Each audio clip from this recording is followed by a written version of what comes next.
سے زیادہ محفوظ یہاں ہو سمیہ، وہاں سے وہ تمہیں فوراً ڈھونڈ نکالیں گے، کیونکہ انہیں معلوم ہو گیا کہ اب تم وہاں جاؤ گی اور تم ہی ہو عدت میں۔ جاذب نے کہا تو سمیہ کا جھکا ہوا سر مزید جھک گیا، چادر کھینچ کی اور آگے سڑک لی۔ جاذب اسے تھوڑی دیر کے لیے تسلی دینے کے لیے آتے تھے اور سمیہ پردے میں ہی ان کے سامنے آتی تھی۔ حالات نے کہاں کے لا کر کھڑا کر دیے تھے۔ پھر سمیہ یہاں مہرماں کی ولادت تک رہی تھی۔ سفیر کو اس نے مہرماں کی ولادت کے بعد بلایا تھا، عالیہ کے ساتھ، جو سمیہ کو یوں دیکھ کر شاک رہ گیا تھا۔ اتنے عرصے سے اس کا کچھ پتہ ہی نہیں چل رہا تھا، کہاں نہیں ڈھونڈا تھا اس نے اسے۔ سمیہ یہ سب کیا ہے، کیا ہوا؟ سفیر حیران ہوا تھا۔ چاند کو چھونے کی تمنا میں ہاتھ جلد سے جاتے ہیں بھائی، میرے ساتھ ہی یہی ہوا ہے۔ سمیہ نے 2 لفظوں میں اپنی خطا مکمل کی تھی۔ میں پوچھوں گا سیال سے، آخر کیوں کیا اس نے اسے؟ کیا سوچا تھا اس نے سیال کے بارے میں اور کیا نکلا وہ؟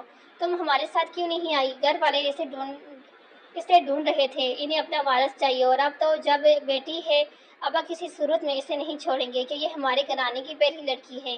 میر جاذب تفصیل سے بولے تھے۔ سمیہ چلو گھر چلتے ہیں، ابا اماں ویسے ہی بہت پریشان ہیں۔ سفیر نے سنجیدگی سے کہا، اب بہن کے ساتھ بانجی کی بھی ذمہ داری تھی۔ سمیہ واپس آ گئی تھی، ابا اماں کو اس دھچکا لگا تھا اسے دیکھ کر۔ ابا تو یہ صدمہ برداشت ہی نہ کر پائے اور اس دنیا سے رخصت ہو گئے۔ مجھے معاف کر دے اماں، میں آپ کے سہاگ کو بھی کھا گئی۔ سمیہ عورتوں کی باتیں سن کر نڈال ہو کر بھڑک پڑی تھی۔ عالیہ نے اسے اپنی شفیق باہوں میں لے لیا۔ سمیہ کی حالت بہت خراب ہو گئی تھی۔ عالیہ ہی اپنی ننھی مہرماں کو سنبھالتی تھی۔ یہ نام میر جاذب نے بہت پیار سے رکھا تھا، جیسے سمیہ نے قبول کر لیا تھا۔ اس کو تو جیسے کھیلنے کے لیے ننھی گڑیا مل گئی تھی۔ مہرماں کی پیدائش کے 2 ماہ بعد نیہا کی پیدائش ہوئی تھی، تب بھی اس کے لگاؤ میں کوئی کمی نہیں آئی تھی۔ اور اسے اٹھاتا، فیڈ پلانے کی کوشش کرتا، جب مہرماں روتی تو بے چین ہو کے اسے چپ کرانے کی کوشش کرتا تھا۔ میر صاحب، جاذب صاحب کو سب خبر ہے، آپ کی بہو کے گھر جاتے رہے ہیں۔ ان کے منیجر نے اطلاع کی تھی کہ جانے کہاں۔ میر جاذب سے چوک ہو گئی تھی، لیکن انہوں نے تو خود عالم نہیں تھا۔ میر برفت حیران ہوئے تھے۔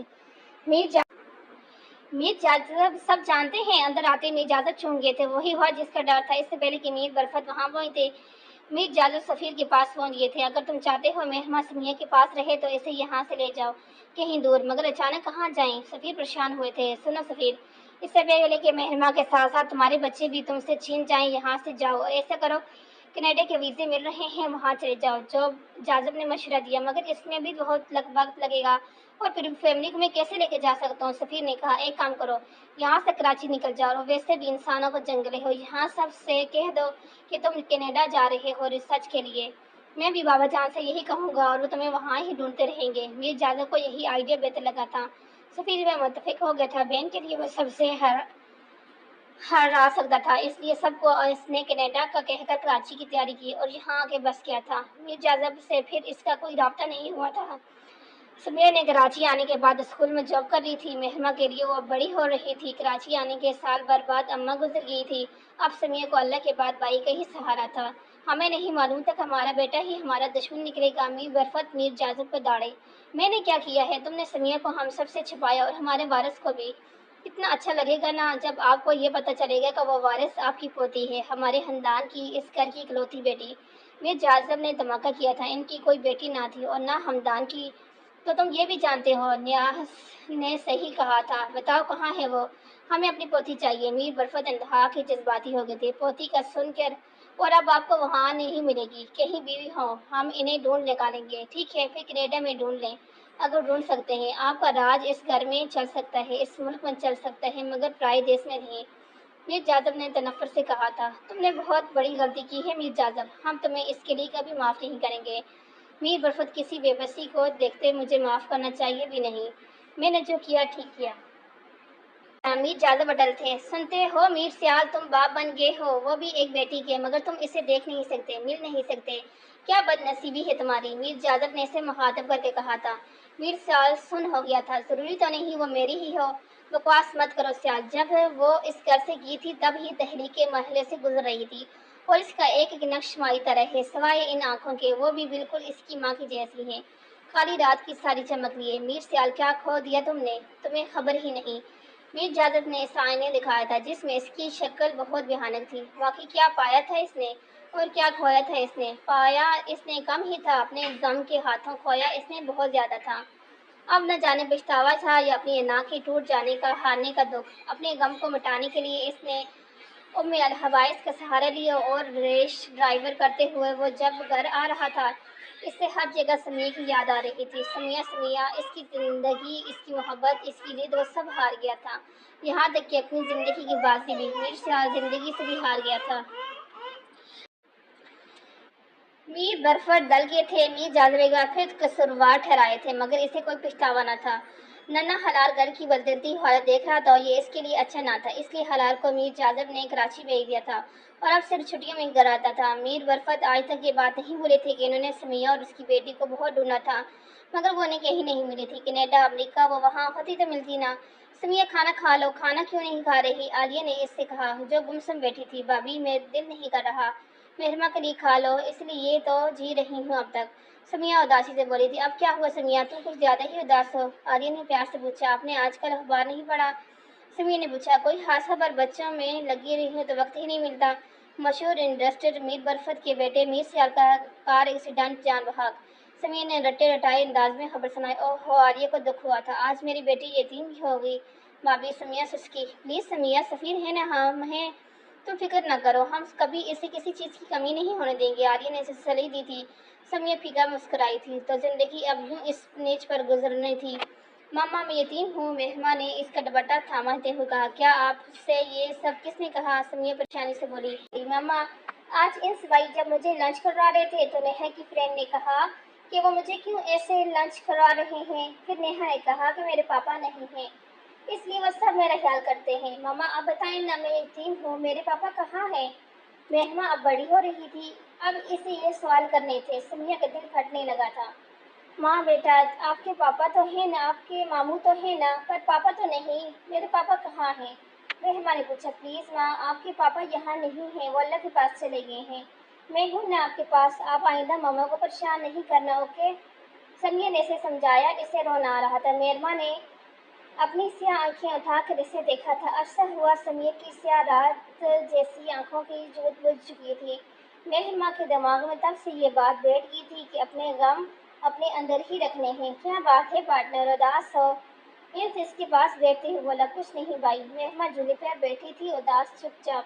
سنو، کوئی تم سے کچھ کہنا چاہتا ہے، انس نے بتایا۔ کون ہے؟ بس کوئی اور اچھی لڑکی میں چاہتا ہوں، جب وہ تمہیں کچھ کہے تو تم بھی اسے معاف کر دو، یہی اچھی بات ہے۔ اس نے اسے سمجھایا۔ سوری ماں، میں نے تمہیں ہرٹ کیا، آئی سوری، میں ایسا نہیں کرنا چاہتی تھی، نیہا نے بے چارگی سے کہا۔ وہ دونوں 5.5 سال کی تھی، مگر مہرما کو وقت نے پہلے سے ہی سمجھدار کر دیا تھا۔ اٹس اوکے، مہرما نے اسے ہاتھ سے پکڑ کر جھولے پر بٹھا دیا تھا۔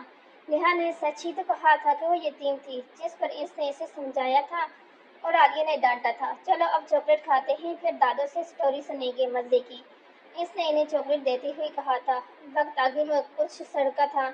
مہرما 7 سال میں تھی کہ ایک روز سمیہ سوئی تو اٹھ نہ سکی۔ سفیر کو اور پورے گھر کو دھکا لگا تھا، ایسا تو کسی نے سوچا بھی نہ تھا۔ مہرما کی زندگی میں اداسی کے رنگ اور گہرے ہو چکے تھے، وہ پہلے بھی نہیں بولتی تھی، اب تو اور خاموش رہنے لگی تھی۔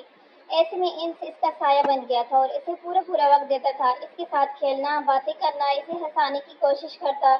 مہرما ان کے لیے مسکرانا سیکھ گئی تھی، مگر اکیلے میں وہ جب بھی جھولے پہ بیٹھتی تو وہ ساری دنیا سے اکیلی دکھتی تھی، اداس، تنہا۔ اور جب ہم اندر سے بہت اکیلے اور تنہا ہوتے ہیں تو ہمیں ایک سول میٹ کی تلاش ہوتی ہے جو ہمیں بن کہے سمجھ لے۔ اس کا احساس، اس کا ساتھ ہمارے اندر کی ہلا بننے لگتا ہے۔ ایسے ہی مہرما کے ساتھ بھی ہوا تھا۔ کہتے ہیں کہ کوئی کسی کی ایک وقت میں، کسی کے ایک لمحہ میں اجنبی سے یوں اشنا بناتا ہے کہ ہمارا اور اس کا رشتہ بے نام مگر بے حد مضبوط ہو جاتا ہے، لیکن پھر بھی وہ اجنبی رہتا ہے، مانوس اجنبی۔ حالات جاذب مہرما کے لیے مانوس اجنبی ہی رہا۔ یہ ان دونوں کی بات ہے جب سمیہ اس دنیا سے اکیلا چھوڑ کر چلی گئی تھی۔ مہرما کی خاموش زندگی اب اور بھی خاموش ہو گئی تھی۔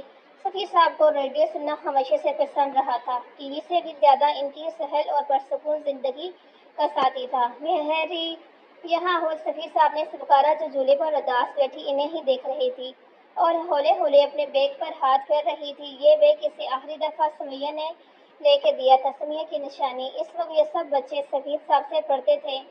انس اور نیہا کی جھگڑا ہو چکا تھا اور انس اب عرضے کے طور پر اس سے چاکلیٹ لانے کے لیے گیا تھا۔ ہمیشہ کی طرح مہرما کو بھی اس نے آفر کی تھی، مگر مہرما نے منع کر دیا تھا، اس کا دل ہی نہیں کر رہا تھا۔ جی ماموں، مہرما ان کے پاس کرسی پر ہی بیٹھ گئی تھی، سفید فراق میں اس کے گال کا ڈمپل بھی اداس تھا۔ اتنی خاموش کیوں رہتی ہو بیٹا؟ ہنسا بولا کرو نیہا کی طرح۔ میں نیہا کی طرح نہیں ہوں ماموں، مہرما نے دکھ سے پوچھا۔ مگر کہاں نہیں، ہمارے غم ہمیں وقت سے پہلے ہی بڑا کر دیتے ہیں مہری۔ یہ بات سنو۔ سفیر صاحب نے روڈی کی طرف اشارہ کیا۔ اس وقت کوئی بچوں کا پروگرام چل رہا تھا۔ ارے مدرس ڈے پر ہمارے ایک ساتھی کے خوبصورت خیالات، ماں کے نام خالہ جذب کی آواز میں۔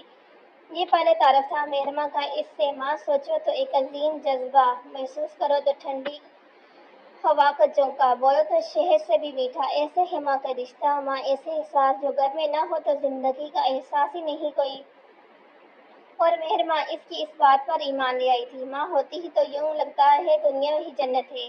ماں ایک عظیم ہستی، ہمارے دکھ درد کے ساتھیوں۔ مگر میرے ساتھیوں، یہ بھی ایک حقیقت ہے کہ ماں کی محبت ازل سے اب تک قائم اور دائم رہتی ہے، اور اس دنیا میں نہ بھی ہو مگر اپنی پیش بہا محبت اور احساسات ہمارے پاس چھوڑ جاتی ہے۔ تو اگر آپ یہ سوچتے ہیں کہ آپ کی ماں نہیں تو آپ کے پاس کچھ نہیں، تو ایسا کبھی نہ سوچیں۔ ماں تو وہ عظیم ہستی ہے جو ہمیشہ آپ کے ساتھ ہے، آپ کے پاس ہے، بس انہیں محسوس کرنے کی ضرورت ہے، اور آپ کے ساتھ ہی تو ہے، آپ سے الگ ہو ہی نہیں سکتی۔ اور مہرما کے زخموں پر مسیحا کے پھاپ پہلی بار کسی نے یوں رکھے تھے کہ اس کی تاثیر اس کی روح کی گہرائیوں میں اتر گئی تھی۔ خالہ جذب سے اس دن جو تعارف ہوا وہ ایک مانوس اجنبی رشتے میں ڈل گیا تھا۔ مہرما کی تو پھر سے جیسے روٹین ہی بن گئی تھی۔ وہ پروگرام ہر روز شام میں نشر ہوتا تھا، مگر وہ ان کے پڑھنے کا وقت تھا، سو مہرما نے اپنے پڑھنے کے اوقات بدل دیے تھے۔ اور وہ جس وقت مامی انس اور نیہا کو اور اس سے سلاتی تب پڑھتی تھی، اور جو سمجھ نہیں آتا وہ عالیہ سے پوچھ لیتی تھی۔ یوں ہی یہ مہرما کی کچی عمر میں اپنی دوپہر کی کچی نیند کی پہلی قربانی تھی۔ انس کو اعتراض ہوتا کہ وہ اس کے ساتھ کیوں نہیں پڑھتی۔ جواب میں مہرما خاموشی سے اپنی سی آنکھیں اٹھا کے اسے دیکھتی تو انس خود بہت ہی ڈیلے ہو جاتا۔ مہرما نے اپنی ایک نئی دنیا بنا لی تھی جس میں وہ مطمئن تھی، جہاں ستارے تھے، پھول تھے، اور خالہ جذب کی روشن روشن باتیں، اور مہرما کی نو عمری کا پہلا خواب تھا، پہلی بارش کی خواہش کی طرح، کسی بن مانگی عقیدت بڑی دعا کی طرح تھا۔ وقت کی تھال میں سالوں کے سکے مزید کچھ گرے تھے۔ نیہا اور مہرما دونوں میٹرک کی ایگزام دے کر فارغ ہوئی تھی۔ انس ایئر فورس کالج میں تھا، گھر میں اب صرف وہ دونوں ہی ہوتی تھی، اور عالیہ اور سفیر صاحب عالیہ کی نگرانی میں مہرما اور نیہا کے گھر کے سارے کام سیکھ لیے تھے، مگر سلائی کڑھائی سے نیہا کی جان جاتی تھی۔ مہرما نے بہت دل لگا کے سلائی سیکھی تھی، کیونکہ یہ عالیہ کو پسند تھا، اور اس کی زندگی میں کتنے کم لوگ تھے نا، اس لیے وہ انہیں خوش دیکھنا چاہتی تھی۔ عالیہ نے کتنی بار بولا ملاح کہا کہ نیہا سے زیادہ مہرما میری سنتی ہے، میری پیاری بیٹی۔ عالیہ ایک نفیس مزاج کی خاتون تھی اور مہرما سے کبھی رکاوٹ کا شکار نہیں ہوئی تھی۔ جبکہ نیہا نے اسی انسٹیٹیوٹ میں اسکیچنگ اور ڈیزائننگ میکنگ کی کلاسیں لی تھی۔ اسے انس کو دیکھتے ہوئے انجینئر بننے کا جنون تھا۔ اس دن بھی جب وہ پیلے سورج کی جیسی بھری دھوپ میں واپس گھر لوٹی تھی، جب ایک اور مصیبت ان پر نازل ہوئی تھی۔ عالیہ بہت بری طرح سے سیڑھیوں سے گری تھی۔ گھر میں کوئی بھی نہ تھا، مہرما اور نیہا بوکھلا گئی تھی۔ نیہا نے بھاگ کر سفیر صاحب کو کالج کے نمبر پر رنگ کیا تھا اور بلایا تھا۔ سفیر صاحب ایمبولینس لے کر پہنچے تھے۔ بہت دیر ہو چکی تھی، خون کافی بہہ چکا تھا، اور چوٹیں شدید تھیں اور بچ تو گئی تھی، مگر چلنے پھرنے سے فی الحال معذور تھی۔ ڈاکٹر نے کہا تھا ایکسرسائز اور میڈیسن سے وہ ریکور کر لیں گی۔ وہ سب اپنی جگہ پریشان تھے۔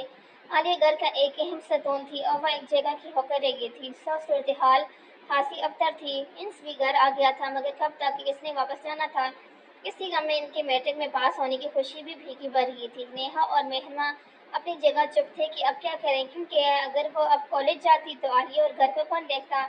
بڑے سے ملازمین کے سر پر بھی تو کوئی ہونا چاہیے تھا نا۔ گھر کے نظام ہی ہل گیا تھا۔ ایسے میں ہلچل نیہا کی خالہ کی آمدن نے مچائی تھی۔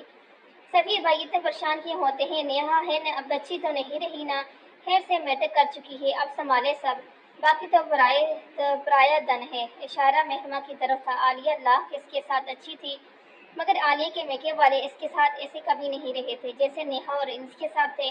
نیہا کا منہ تو کھل ہی گیا تھا یہ باتیں سن کے، مطلب اس کے خواب گئے باڑ میں۔ نیہا کچن میں آ کر پھوٹ پھوٹ کر رونا شروع کر دیا۔ مہرما جب سوپ بنا رہی تھی گھبرا گئی تھی۔ کیا ہوا ہے نیہا؟ کیوں رو رہی ہو؟ مامی ٹھیک ہے نا؟ سب ٹھیک ہے، بس میری قسمت ہی خراب ہے، سب کیا گیا باڑ میں، میرے خواب، میری خواہش۔ نیہا کا رونا ہی بند نہیں ہو رہا تھا۔ مجھے بتاؤ نیہا، ہوا کیا ہے؟ خالہ نے کہا ہے کہ ابا کو پریشان ہونے کی ضرورت نہیں، کیونکہ اب پڑھائی چھوڑ کے گھر سنبھالوں گی۔ میں نیہا اف خدایا مہماں اس کی بات سن کر کچھ سونے لگی تھی۔ نیہا کتنی جذباتی تھی، مہماں جانتی تھی تم کچھ نہیں چھوڑو گی نیہا، تم پڑھو گی، سارے خواب پورے ہوں گے تمہارے۔ مہماں نے آنسو صاف کیے تھے اس کے، مگر کیسے، میں ہوں گھر میں، ویسے بھی میں پرائیویٹ پڑھوں گی تو میں مینج کر لوں گی۔ مہماں کے اندر کچھ زور سے ٹوٹا تھا، اس کے بھی تو کچھ خواب تھے، کچھ خواہشیں تھیں، مگر مہماں نے اندر ہی اپنی ساری خواہشوں کا قبرستان بنا لیا تھا۔ مگر تم تو کبھی بتایا نہیں، نیہا حیران ہوئی۔ وہ میں نے سوچا تھا رزلٹ آنے کے بعد بتاؤں گی، تم فکر نہ کرو، میں بات کرتی ہوں ماموں سے۔ مہماں نے تسلی دے کر باہر نکل گئی تھی۔ ماموں، نیہا کے ایڈمیشن کے لیے آپ نے کس کالج کا؟ نیہا پرائیویٹ پڑھ لے گی۔ سفیر صاحب نے ٹی وی نظر سے اٹھا کر اسے دیکھا۔ آپ جانتے ہیں وہ انجینئرنگ کرنا چاہتے ہیں، آپ ایسے کیسے کر سکتے ہیں؟ پرائیویٹ تو میں پڑھنا چاہتی ہوں، اور اگر آپ گھر اور مامی کے لیے پریشان ہیں تو میں مینج کر لوں گی۔ لیکن نیہا کو مت روکیں پلیز، تم ایسا اس لیے کہہ رہی ہو نا تاکہ نیہا کالج جا سکے۔ مہماں اور اس کی ماں حد سے زیادہ حق اس کا حد ہے۔ مطلب میرا کوئی حق نہیں، کوئی فرض نہیں، وہ میرے سکی ماں نہیں ہے تو اس کا یہ مطلب نہیں کہ کچھ نہیں کر سکتی۔ مہرا کی آنکھیں بھیگی تھی۔ سفیر صاحب گھبرا گئے۔ نہیں مہری، میرا یہ مطلب نہیں تھا، کیا تم دل سے چاہتی ہو جو کہہ رہی ہو؟ جی ماموں، دل میں جو قیامت کا عالم تھا اسے دبا کر اس نے کہا تھا۔ یوں مہماں نے گھر کی ابتر نظام پر سنبھلنے کے ساتھ ساتھ وہ پڑھنے میں لگی تھی، عالیہ کی کیئر کرنا۔ عالیہ کے دل میں اس کا مقام کچھ اور بڑھ گیا تھا۔ مہماں کی ساری زندگی ان لوگوں کی خوش کرنے میں ہی گزاری تھی، بس ایک حالات جازب تھا جسے سننے پر اسے دل نہیں مارنا پڑتا تھا، مگر وہ خوش تھے اپنی اس چھوٹی دنیا میں۔ حالات تم، اور اس وقت مونا اسے دیکھ کر حیران ہوئی، وہ کبھی بھی اس طرح بن بتائی نہیں آتا تھا۔ دادا کہاں ہیں؟ حالات نے ان کا سوال نظر انداز کرتے ہوئے کہا۔ وہ تو یہاں نہیں، پھر وہ ہمدان کے ساتھ لندن کے ہیں چیک اپ کے لیے، 10-15 دن تو لگ ہی جائیں گے۔ مونا نے تفصیل سے بتایا۔ اف، حالات، یہ کوفت کا شدید دورہ پڑا، وہ جس کام کو جتنا جلد کرنا چاہ رہا تھا وہ اتنا ہی لیٹ ہو رہا تھا، وہ ان کا دیا ہوا کام کر چکا تھا، اس کی تلاش ختم ہو گئی تھی، مگر یہ میر برفت بیٹھے بٹھائے لندن پہنچ گئے ہیں۔ حالات، اب تم آگے ہو تو سبین سے مل کر جانا، اب تم شادی کر لو۔ اماں پلیز، مجھے کسی سبین سے شادی نہیں کرنی، حالات خوف سے بولا۔ تو پھر کس سے کرنی ہے؟ مونا کے تیور تھکے ہوئے، وہ میں دادا کو ہی بتاؤں گا۔ حالات کا لہجہ ٹھوس تھا۔ ہاں، ایک تمہارا باپ اور دوسرا اس کا باپ، وہی تمہارے سکی ہیں، میرا تو کوئی حق ہی نہیں تم پر۔ مونا غصے سے بولی تھی اور واک آؤٹ کر گئی تھی۔ حالات جانتا تھا کہ اس وقت ان سے کچھ بھی کہنا بیکار ہے، اس نے کی ہی نہیں، سبین کو وہ جانتا تھا، اس سے شادی کا مطلب اس گھر میں ایک اور مونا کا اضافہ۔ ابھی تو وہ اپنے باپ کے ناکردہ جرم کی تلافی کرنا چاہتا تھا۔ اسے آگاہی تب ہوئی تھی جب وہ انٹر کے بعد گھر آیا تھا۔ میر برفت حسب معمول میر جاذب کو سنا رہے تھے۔ حالات جو ان سے ملنے آ رہا تھا اسے بہت برا لگا تھا۔ اگر تم نے سمیہ کا ہمیں بتا دیا ہوتا تو ہم کون سا اس کے ساتھ کچھ غلط ہونے دیتے؟ آپ لوگوں کے ہوتے ہوئے جو سلوک اس کے ساتھ ہوا اس کا گواہ میں ہوں۔ جاذب نے ناگواری سے کہا۔ کم از کم ہماری بچی، ہماری پوتی تو ہماری نگاہوں کے سامنے رہتی۔ اوہ، تو اصل فکر پوتی صاحبہ کی ہے، آپ کو اس کی ماں کا کوئی احساس نہیں جو آپ کی بہو بھی تھی۔ میر جاذب کی بات پر میر برفت کا ہی بی پی ہائی ہو گیا تھا۔ حالات نے آگے بڑھ کر انہیں سنبھالا تھا۔ دادا مجھے بتائیں، آپ کس پوتی کی بات کر رہی ہیں؟ تم بھی آخر اپنے باپ کی اولاد ہو، ہمارا کسی کو کیا احساس؟ میر برفت نے اس کا ہاتھ جھٹکا تھا۔ تمہارے باپ نے جو کیا میں اس کو کبھی معاف نہیں کروں گا، اس کی غلطی کے لیے تو کبھی بھی نہیں۔ کیسی غلطی؟ کچھ بتائیں تو صحیح۔ حالات الجھ گیا۔ سمیہ یاد ہے تمہیں؟ سیال چاچا کی بیوی۔ حالات کو شفیق سی لڑکی یاد تھی، بالکل ٹھنڈی چھاؤ جیسی۔ ہاں، سیال نے اسے چھوڑ دیا تھا، اس سے ہماری ایک پوتی تھی، ہمارے خاندان کی اکلوتی لڑکی، جسے تمہارے باپ کی مدد سے سمیہ نے دنیا کی بھیڑ میں غائب کر دیا۔ میر برفت نے سب بتا دیا۔ آپ بابا کو اس سے کچھ نہیں کہیں گے؟ میں میر حالات جاذب وعدہ کرتا ہوں کہ آپ کی پوتی آپ کو واپس لا کے دوں گا، یہ ایک میر کا وعدہ ہے۔